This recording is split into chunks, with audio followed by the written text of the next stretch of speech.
Hey everybody, Chef Lorious here, back with another recipe. Today we're going to be making gourmet flatbread. The flatbread is homemade, it's delicious, and you can top this any way you want.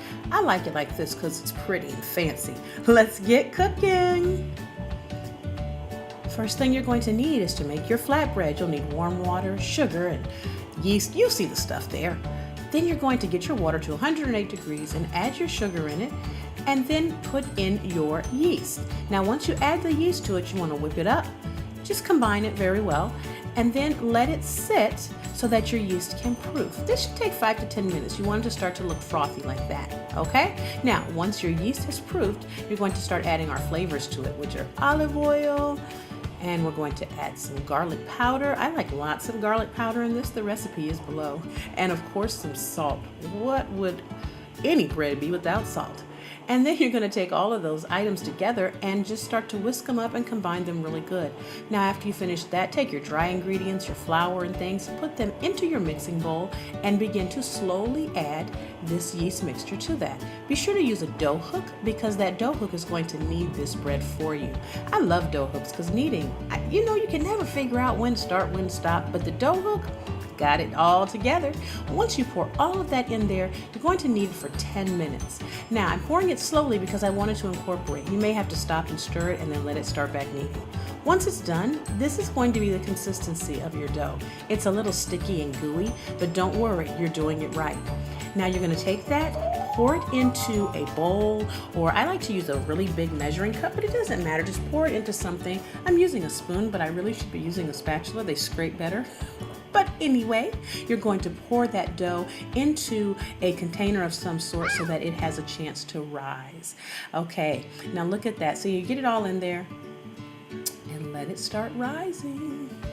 Once you've gotten everything in the bowl or your container, let it sit for at least an hour, and when you come back, look at that. It's going to start doubling in size. And at this point, you want to start punching it down to spread it out. Now look at this consistency. It's still a little gooey, so use lots and lots of flour. Don't worry that the flour is going to mess up the texture or the consistency of your flatbread, because it won't, but you need to be able to pick it up. And as it is right now, you just can't touch it. So we're going to add flour to this.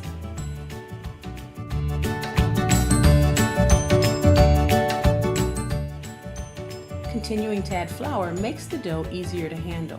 See how now I'm able to actually start to form a ball out of the dough? Don't be afraid of how much flour you need to use. Nothing's going to go wrong, I promise. But add a little at a time using your hand, or just sprinkle a little flour in there. Don't dump a whole cup or anything, because that's not a good move.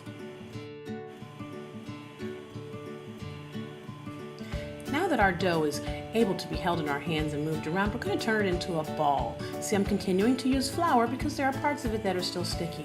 Now I'm going to divide this into 2 parts because this is enough for 2 flatbreads. Again, you want this thin. Now if you want to make a pizza for your kids, you can use all of it. I shouldn't have said kids. If you want to make a pizza, you can use all of that dough and have a nice thick pizza crust. I like to keep it thin, split it in half and make 2, and then just use flour on the bottom of your pan and spread it out just like this.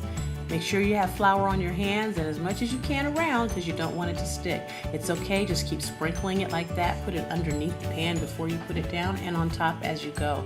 And it will not stick. You don't need to do anything else, trust me. Now that we've finished getting our flatbread all spread out, look at it in our pan and let's start stacking. First we're going to use some shredded cheeses and fresh basil, nothing like fresh basil. Add some prosciutto to it. Oh, this is looking good already. And then fresh mozzarella. I love fresh mozzarella. And some sprinkles of cheese. And I'm going to put tomatoes on half. You guys know Chef Lorious does not like tomatoes, but some people in my house do. So tomatoes go on half and no tomatoes on the other half. Garnish it with some beautiful fresh arugula and of course more cheese. And then I like to glaze some balsamic vinegar over it. Balsamic vinegar glaze is just the best thing ever. It's so delicious. I like to bake it in. You can also put it on after it's done. But look how beautiful that is once it bakes in. And we're done, guys. Gourmet flatbread. You can top this dish however you want. Make your flatbread and make it look like you want it to look because it's yours.